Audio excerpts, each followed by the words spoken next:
और मैं आपको कहना चाहूंगा, बहुत सारे लोग आपको कहेंगे कि ये लड़का नौजवान है, कभी कभी अग्रेसिव भाषण देता है, आक्रामक बातें करता है, मारने पीटने की बातें करता है। देखिए भैया, ये मेरा व्यवहार में है तो है।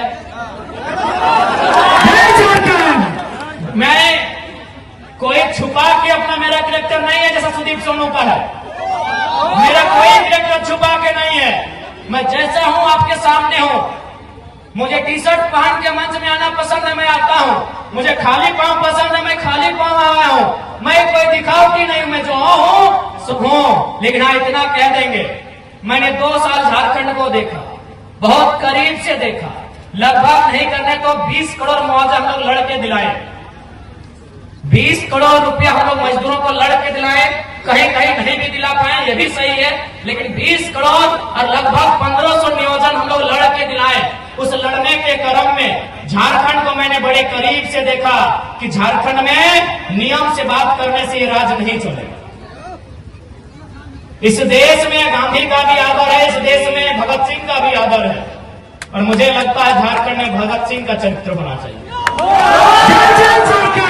मैं आपको एक ताजा घटना बता रहा हूं। आपने मेरा वीडियो देखा होगा बागमारा में, शायद पहली दृष्टि में आपको भी बुरा लगा होगा कि लड़का क्या बोल रहा है, बदला लेंगे, खून बहेगा, लहू बहेगा। आपके परिवार को हम देख लिए हैं, आपको भी लगेगा चूंकि वो 30-40 सेकंड का वीडियो है, लेकिन असली सच्चाई क्या है अगर आप सुनिएगा तो आपके पांव के नीचे से जमीन खिसक जाएगा। दरअसल बागमारा के उस कोलियारी में 133 मजदूर काम करते हैं। अच्छा, एक बात बताइए, अगर कोई कहीं काम करता है तो उसके काम का कोई प्रमाण होता है कि नहीं?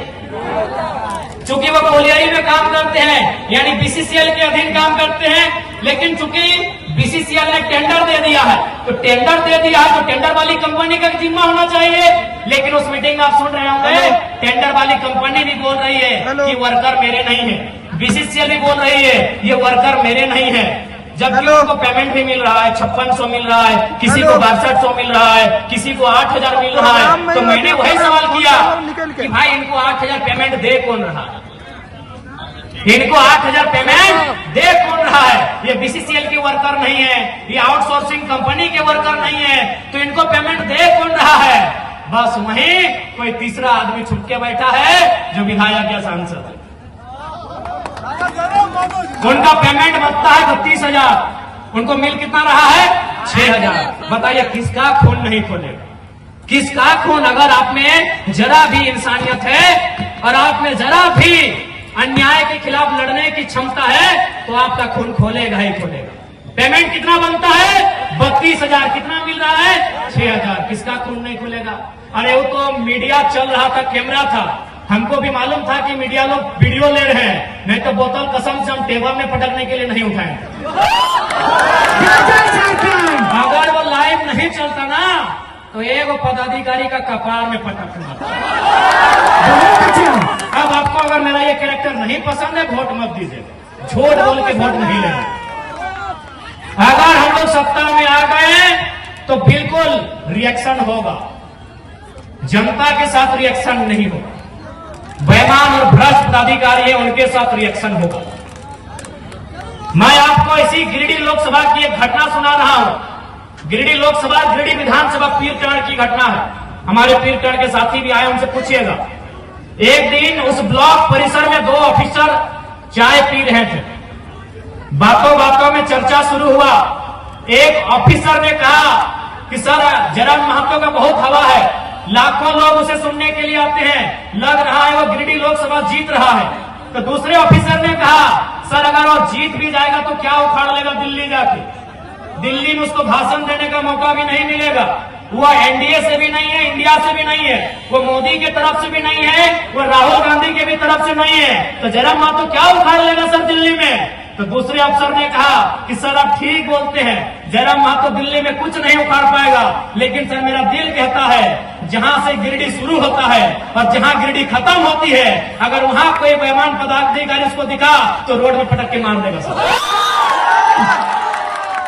ये मैंने नहीं कहा, ये उस अफसर ने कहा कि जहां से गिरिडीह शुरू होती है और जहां गिरिडीह खत्म होती है, अगर प्रखंड लेवल में या पंचायत लेवल में कोई अफसर मनमानी किया, फुटानी किया, तो जयराम महतो उसको पटक के मार देगा सर, ये गारंटी है। यही बेरमो विधानसभा की एक घटना है। एक आदमी को अटेंडेंस रोक दिया गया था। वो आदमी हमारे पास आया, बोला भैया ये ऐसा बात है। हमने कहा कि अधिकारी को फोन लगाइए, तो बोला नहीं, एसपीओ की पीओ था। बोले लगाइए फोन।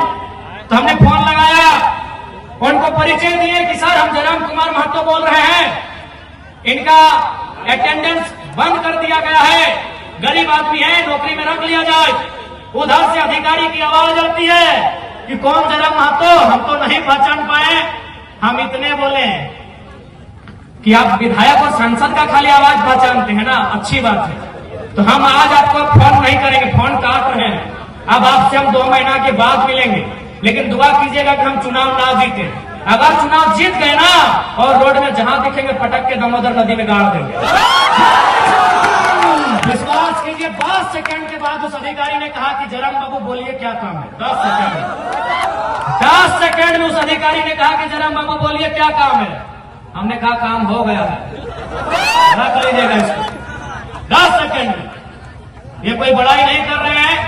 शेख शाहिद हमारे उपाध्यक्ष है, वो उसको लेके आए कि पूछ लीजिएगा कौन है, हम अपनी बड़ाई नहीं कर रहे। शेख शायद यही मंच में शायद बैठे हैं, उनसे पूछिएगा वो आदमी कौन है जिसको नौकरी से निकाल दिया गया था। और हमने बस इतना ही कहा था कि अगर आपको विधायक सांसद का ही पैरवी पसंद है तो 2 महीना के बाद हम आपसे बात करेंगे। यदि जीत गए तो हम बात नहीं करेंगे, दामोदर नदी में पटक के गाड़ देंगे।